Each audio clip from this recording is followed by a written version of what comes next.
Okay, good to be back here. Another InDesign tutorial, and this time we're going to cover some other things. So we've already looked at how to create grids and margins and things like that. And now what we're going to look at is a little bit more in depth in the pages and how we can create pages. How do we look at some different ways in which we can use the grid and create master pages. So once we find something that we like, then we can save it as a master page. So just looking through here, I've just looked at different ways that this really kind of real basic grid can be used in a variety of manners to lay out pictures in layout pages. So this one, this kind of style is could be full bleed, but I'm going to look at something that has a little bit more white space. So we have this kind of thicker white margin around it. But you can imagine that there might be kind of 4 images here, and maybe these are some text box here that are filled with different text and things like that. And maybe there's these little diagrams that can kind of fit in here. And here's kind of an example of that. But it could be one big image with some text down below, or some subsequent things. We could have maybe 4 little diagrams and another kind of overall. We could have related text image. So there's lots of ways in which you can kind of carve up this space and divide it up into different kind of layouts. We could look at this one here, and maybe we want 2 images that correspond with some text and that. So just showing some flexibility. So let's say that you've created a design or kind of created a layout that you're going to use. Let's say that this is going to be the first page of introduction of a project, and so we want that consistent so that the project is introduced. Maybe we'll have a little title, a little description text, maybe something that kind of leads us there, and then I might have a full screen image, that might go here, and this little text box might extend over, or I could maybe bring this over and have this full bleed image that goes right into the spine. So either one of those, it gives you some options. But what I can do is, once I have this created, I can turn that into a master page, and we'll talk about master pages in just a minute. But we can lay out in here and always create a master. So let's go back and ask, what the heck is a master page? Okay, so a master page is up here in this top corner of the top half of the screen, and what it does is it creates a template that you can use to work on all of your pages.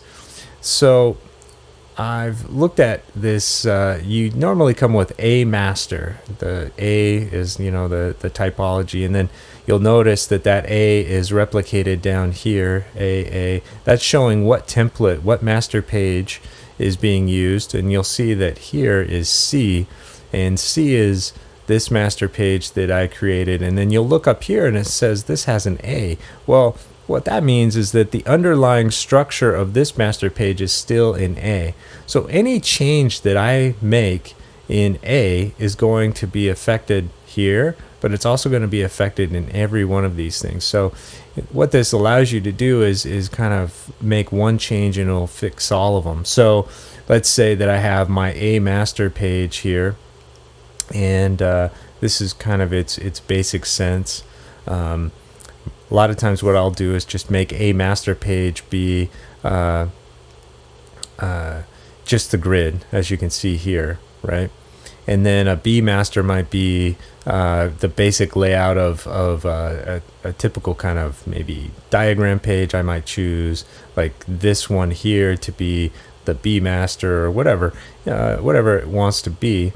But on this A master, this sets up the strong kind of page that you want. And so if I put in here, let's say we're going to do a little text, and maybe we want our page numbers to kind of exist here. or let's put them over in this corner here, kind of unobtrusively, and we'll have another one on this other side here. Let's turn that into a text frame. So we'll just go there and there. And actually what I want to do is I'll delete this one for now, and we'll come back and fix that in just a minute. So what we're going to do is take this here, double click in there, and then we can go to edit, type, and we can do an insert a special character, symbols, markers. But we'll want to do this and maybe do the current page number. So we'll do the current page number, and then that comes in here. If I zoom in here, it's not exactly where I want it to be, and it may not be the text that I want, but for now, let's just try to work on the major things. So anytime we have this text box, we can right click on it, and we have some capabilities. So we talked about fitting and transform, but we have some text frame options here, which you can also access by Control B. And what this allows you to do is modify within this text box, add columns, change the spacing. So right now I want this pushed down into this bottom. So I'll go to vertical adjustments and go to bottom. And I can click preview here so I can see what I'm doing. And yeah, so that's where I want that to be. So I'll click that. And then I can copy that. And the way I like to copy is just hold the Alt key down, or the Option key on a Mac, and pop that over there. And you can see, oh, I have a problem here, but I can fix that by, I want it justified over to this other side. So I can do a couple of different things in terms of double clicking on that, and I can go over here and say, okay, I want it to be justified over here, aligned to the right. But you have these other things that are aligning towards spine or away from spine.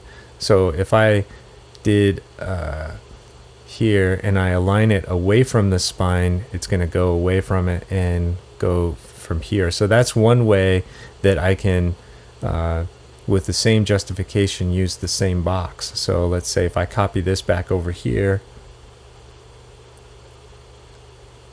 there we go. It's aligned away from the spine. So we've got that set up. Now let's go down here and take a look at what happens in our A. Oh, you notice here that we're starting to pick up the page numbers, and it's automatically numbering those pages. So that's a nice way that making one change and it propagates down through the document. That's the power of the master pages in that. So let's talk about that.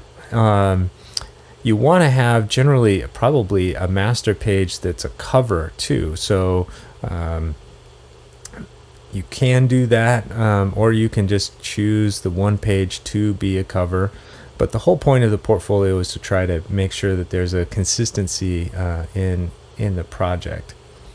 All right, so I think the next thing that's really important to talk about is some text frames, and how do we make text consistent as well.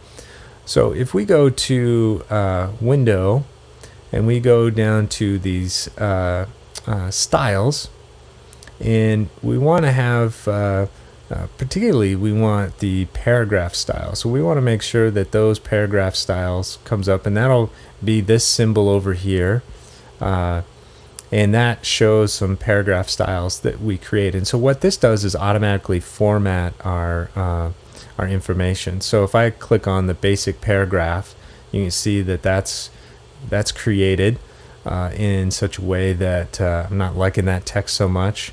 So what I can do is create, just like down here, the same symbols like in Photoshop or everything else. We create a new style, and here's that paragraph style, and I can double click on that and click in there, and I'm going to call this annotation text. And it's really good to get in the habit of naming those styles. I can double click again, and now I have all of these different formats that I can do. So if I wanted to modify any particular thing, I could base it on something else and then just make a subtle change. And I can also say, okay, well then the next style, if I hit enter or whatever, it'll set out another one. So if I have a label, a header, and then I switch it down, the next style is going to be the body paragraph. I could do it that way. But we'll get into the basic character formats. Here's how we change the font. It's always good to have the preview clicked on down here so you can see what's happening. And so let's say we're going to change this to DIN, and I don't want it to be bold. Let's see, let's go to something that has a little, let's Helvetica New, and I want this to be thin, and now I can adjust the size. So maybe I want this to be 10 point. I'd have you look up leading and tracking and some of these other spacing kind of issues here. And we have some different cases. So we could do small caps, so everything is small. We could do all caps and open type. But normally, doing normal, you might use caps for headers and things like that you want to do. Advanced character formats. So what we can do here is we can change the scale, we can shift things. So where's the top? We can skew it. So if we want to kind of create our own italicized, I would suggest using an italic rather than doing the skew. Skew can come in handy if the font doesn't have an italic that you want one. We can also scale it. For that, indents and spacing is things that you can use a lot. So first line indent, that is a paragraph indent. Space before, space after is going to be talking about if there's multiple paragraphs in this. So let's click OK, and then we'll just create a return here. So now we can see some of these other things. Okay, indents and spacing. The space before the paragraph, you can see, starts to add space before the paragraph. But the same thing is that it will add space after the paragraph, and it's just changing from where it is. But if I put both of them on, I might get an 1/8 of an inch, right? Last line indenting. You can mess around with that a little bit. Right indent.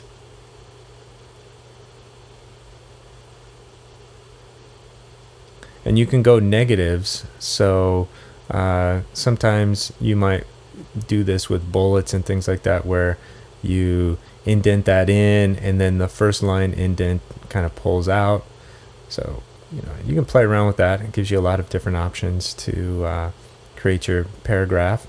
Aligning to grid means that there's going to be an overall grid that maps out through the page. So if these things are a little bit misaligned, it will try to align up the text so that there's consistency to it. Not a bad thing to consider. Tabs, you can set that up. It works like a word processor. You guys are all familiar with how that works. Setting up the paragraph rules, those are lines. I'm not going to get into that. One thing I wouldn't do is talk about hyphenation. Generally, turn off hyphenation.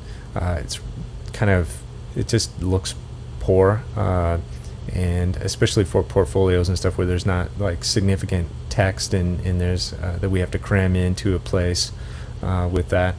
Justification, of course, you can work on what you're justifying, and then there's all kinds of these different things that you can look at. Character color might be something that you want to look at in terms of black or changing those different colors. So that's basically that in a nutshell in terms of paragraph styles. I highly, highly, highly recommend that you create base paragraph styles for all of your text. Okay, so that what you're doing is set up properly and looks good and looks consistent. So I've just hit enter here. We can see now we have this little paragraph space. And you see this little red dot here, that means that there's text that's hidden. It's being clipped out of the frame. But let's go ahead and create another one. And I'm going to hit enter here. And that's this paragraph. I'm going to call it header. And we're going to go in here. And yeah, I'll base it on the annotation text. Okay. And the next style is going to be annotation text. And then I'm going to change this here because I want to use a bold italic. And I think that is, let's see, what else do we want to do?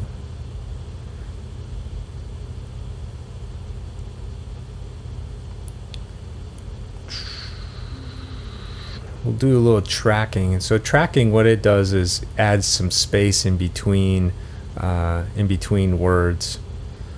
So let's say I'm going to turn this up just a little bit. There, I like how that works, how that's looking, and I think I want to do all caps there. Okay, so we have basically created. Oh, and then let's change the character color. Let's do.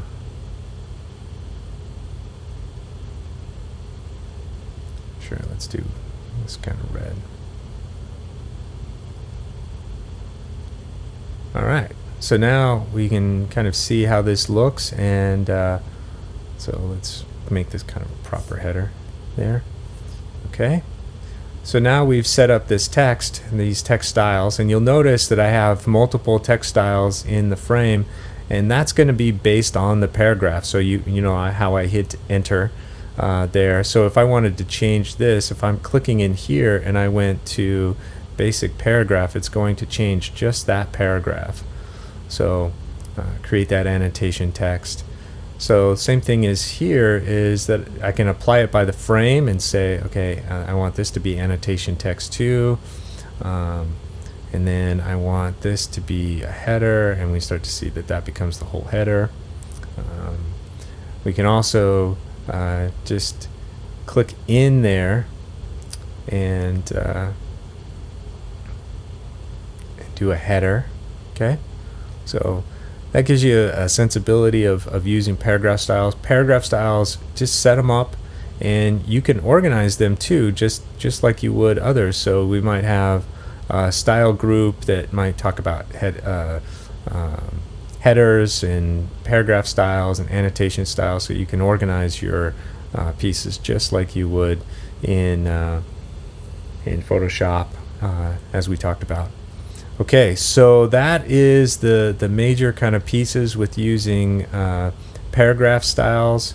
You also can do cell styles and character styles, but generally paragraph styles is where you want to spend most of your time, get those things tightened up and set up and working. And then I think you're going to be in a really good place. Let's see, what else did I want to cover today? So we got page numbers, talked about paragraph styles. One other thing is you might have a hankering to modify this text frame. Maybe you don't want it to be a total rectangle. Well, you can grab the direct selection tool, which is the white arrow, right? And that allows us to grab individual things. So I can create kind of strange shaped frames for like pictures. I can also fill this with text, and you see that it follows that. You can also create weird shapes.